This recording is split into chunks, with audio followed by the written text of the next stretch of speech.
Quelle que soit votre situation financière actuelle, il est absolument vital de rester attentif aux pièges financiers qui peuvent entraver votre progression. Ces pièges sont omniprésents, et peuvent vous empêcher d'atteindre vos objectifs si vous n'apprenez pas à les éviter. La société de Dave Ramsey, Ramsey Solutions, identifie les principaux pièges financiers que vous devez éviter. Restez jusqu'à la fin, car certains de ces pièges sont incroyablement courants, et pourraient vous empêcher d'atteindre la liberté financière. Bonjour à tous, et bienvenue sur le Titan Cuirassé, une chaîne où vous pouvez apprendre sur l'investissement, les finances personnelles, la gestion de l'argent, la psychologie, et sur beaucoup d'autres sujets d'éducation financière, parce que les écoles ne vont pas le faire à votre place. Si l'un de ces sujets vous intéresse, ou si vous voulez apprendre à mieux gérer votre argent, et à jouir d'une plus grande liberté financière, n'hésitez pas à vous abonner, à me laisser un like, et à activer la cloche des notifications pour être averti chaque fois que je publierai une nouvelle vidéo. Sans plus tarder, plongeons dans le vif du sujet. 1. Les plans sans apport d'argent. De nombreuses tactiques de marketing sont conçues pour attirer les personnes qui ont peu ou pas d'argent, car elles manquent souvent de discipline financière. Des offres telles que « Achetez un nouveau canapé sans mise de fonds » ou « Mettez à niveau votre smartphone sans payer d'avance » peuvent sembler attrayantes, car elles répondent au désir de gratification instantanée. Toutefois, les personnes qui ne peuvent pas mettre d'argent de côté sont précisément celles qui devraient éviter ces soi-disant offres. Si vous ne disposez même pas d'un acompte suffisant, c'est un signe évident que vous n'avez pas les moyens d'acheter l'article. De plus, les paiements finiront par commencer, et si vous n'avez pas pu gérer l'acompte, comment comptez-vous gérer les factures mensuelles qui commenceront dans quelques semaines? Envisagez plutôt d'appliquer le conseil de Dave, d'économiser le montant total, et d'acheter l'article au comptant, ce qui vous évitera le stress des paiements futurs. 2. Le temps partagé. Imaginez que l'on vous offre des vacances gratuites, et que vous n'ayez qu'à assister à une brève présentation pendant votre séjour. Cela semble presque trop beau pour être vrai, et ce seul fait devrait vous faire réfléchir à deux fois. La seule chose à faire est d'assister à un diaporama, après quoi, votre séjour est couvert, et vous êtes libre de profiter du reste de votre voyage. Ce qui se passe généralement, c'est que le diaporama se transforme en un argumentaire de vente à haute pression, destiné à vous pousser à signer un contrat de multipropriété.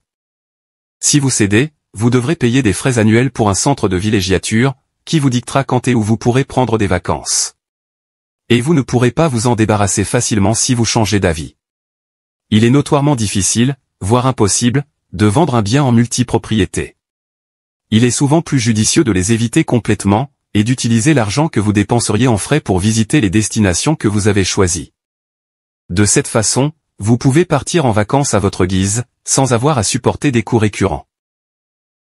3. Les hypothèques à taux variable.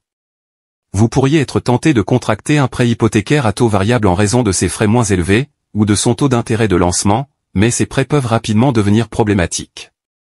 Avec un prêt hypothécaire à taux variable, votre mensualité peut grimper en flèche si les taux d'intérêt augmentent. Bien que cela ne semble pas si grave puisque le montant emprunté ne change pas, la majeure partie de votre paiement mensuel est généralement constituée d'intérêts. Lorsque les coûts mensuels augmentent, il peut devenir difficile de suivre, car les paiements deviennent inabordables. Quelles sont alors les options qui s'offrent à vous? Lutter pour couvrir les augmentations massives, ou vous précipiter pour vendre votre maison. Au cours de la grande récession aux États-Unis, cette situation a contraint de nombreuses personnes à perdre leur logement, parce qu'elles ne pouvaient tout simplement pas faire face à des paiements plus élevés. Une hypothèque à taux fixe offre beaucoup plus de sécurité, et Dave Ramsey conseille de s'en tenir à une durée de 15 ans. 4. Jouer à la loterie. Tout le monde rêve de gagner à la loterie, et de pouvoir dépenser toute cette nouvelle richesse. Imaginez toutes les choses que vous pourriez acheter, sans vous soucier de puiser dans votre argent durement gagné. Rêver et jouer occasionnellement à la loterie n'est pas mauvais en soi, mais c'est loin d'être un investissement intelligent. Les chances de gagner une somme d'argent qui changera votre vie sont astronomiquement faibles. S'il est vrai que l'on ne peut pas gagner si l'on ne joue pas, il existe de bien meilleures façons d'utiliser son argent. Plutôt que de dépenser régulièrement votre argent durement gagné pour avoir une chance infime de devenir riche, pourquoi ne pas vous concentrer sur des méthodes qui ont fait leurs preuves pour vous enrichir? Remboursez vos dettes, et placez votre argent dans des investissements fiables ayant fait leurs preuves. Au lieu de dépenser 10 ou 20 $ par jour en billets de loterie, vous êtes presque sûr de gagner à long terme en investissant judicieusement cet argent. 5. Les abonnements. Les services d'abonnement gratuits peuvent être un moyen utile d'essayer quelque chose sans dépenser d'argent au départ. Cependant, toutes ces offres ne sont pas aussi transparentes qu'elles le paraissent. Certaines sont carrément des escroqueries. Des entreprises malhonnêtes peuvent proposer un essai gratuit, mais omettre de préciser le montant qui vous sera facturé à l'issue de la période d'essai. D'autres rendent l'annulation du service si difficile que vous abandonnez, et continuez à payer mois après mois. Même si le service n'est pas une escroquerie, il est essentiel de surveiller vos abonnements. Avez-vous vraiment besoin de 5 plateformes de streaming différentes et de plusieurs abonnements musicaux, ou avez-vous cessé d'utiliser certains d'entre eux? L'ajout d'abonnements ici et là peut rapidement s'avérer coûteux, à moins que vous ne résiliez régulièrement ceux que vous n'utilisez plus. La période d'essai gratuite vous a peut-être semblé une bonne affaire, mais si vous l'oubliez, le service va tranquillement vider votre compte tous les mois. Surveillez toujours de près les frais récurrents. 6. Les arnaques à l'investissement. Si l'on vous propose une opportunité d'investissement qui semble trop belle pour être vraie, c'est probablement le cas. Les escrocs ciblent souvent les personnes vulnérables et avides, les poussant à investir immédiatement pour saisir une soi-disant chance unique. Ils peuvent fabriquer des détails sur un investissement, ou même inventer une fausse opportunité. Ces escroqueries promettent généralement des rendements élevés sans aucun risque, ce qui devrait constituer un signal d'alarme majeur. Ces personnes exploitent votre peur de manquer quelque chose, et vous poussent à prendre une décision hâtive. Ne tombez pas dans le piège d'une escroquerie à l'investissement qui vous semble trop parfaite. Concentrez-vous plutôt sur les opportunités que vous comprenez, et ne confiez jamais votre argent à quelqu'un que vous ne connaissez pas, ou en qui vous n'avez pas confiance. 7. Le crédit bail automobile. Nous avons tous vu des publicités télévisées présentant des voitures flambant neuves avec des mensualités apparemment faibles. Le prix annoncé peut même être inférieur à ce que vous dépensez pour entretenir votre véhicule actuel. Mais si vous interrogez un concessionnaire automobile sur cette offre, vous vous apercevrez rapidement que les mensualités sont loin de correspondre à ce qui a été promis. Les petits caractères, que vous n'avez probablement pas lus, révèlent que vous devez verser des milliers de dollars à l'avance.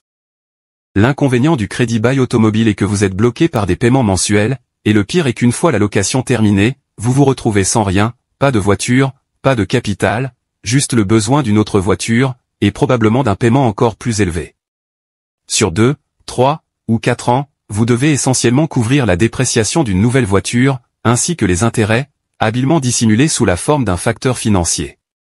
Peut-être que suivre le conseil de Dave d'acheter une voiture d'occasion fiable que vous pouvez payer comptant, n'est pas une si mauvaise idée après tout. 8. Les lignes de crédit hypothécaire. Pour les propriétaires, il est passionnant de voir la valeur de leur maison augmenter. Cela ouvre la possibilité de puiser dans ses fonds propres par le biais d'une ligne de crédit, à l'instar d'une carte de crédit. Les banques sont tout à fait disposées à vous prêter des dizaines de milliers, voire des centaines de milliers de dollars à dépenser pour tout ce que vous voulez, en utilisant la valeur de votre maison comme garantie. Qu'est-ce qui pourrait mal tourner? Avec une ligne de crédit aussi importante, vous pourriez acheter une nouvelle voiture, apporter des améliorations importantes à votre maison, ou prendre quelques vacances. Pour une raison ou une autre, emprunter sur la valeur nette de sa maison ressemble moins à une dette pour de nombreux propriétaires, que pour d'autres prêts. Mais en réalité, c'est exactement ce que c'est, une dette. Après des mois ou une année d'utilisation de cette ligne de crédit, vous pouvez atteindre votre limite de dépenses, et vous rendre compte que vous n'avez pas grand-chose à vous mettre sous la dent. L'argent est parti, mais maintenant les factures sont dues. Pour la plupart des gens, il est plus sage d'éviter complètement les lignes de crédit sur valeur domiciliaire. Restez à l'écart de ces pièges financiers des Ramsey Solutions, et votre situation financière vous en remerciera. Voilà pour la vidéo d'aujourd'hui. J'espère que vous l'avez appréciée et qu'elle vous a apporté quelque chose. Si c'est le cas, n'hésitez pas à vous abonner, à me laisser un like, et à activer la cloche des notifications pour être averti chaque fois que je publierai une nouvelle vidéo, car j'en ai beaucoup d'autres de ce genre à venir prochainement, ainsi que des résumés de livres, et d'autres choses amusantes. Merci d'avoir regardé, et passez une bonne journée.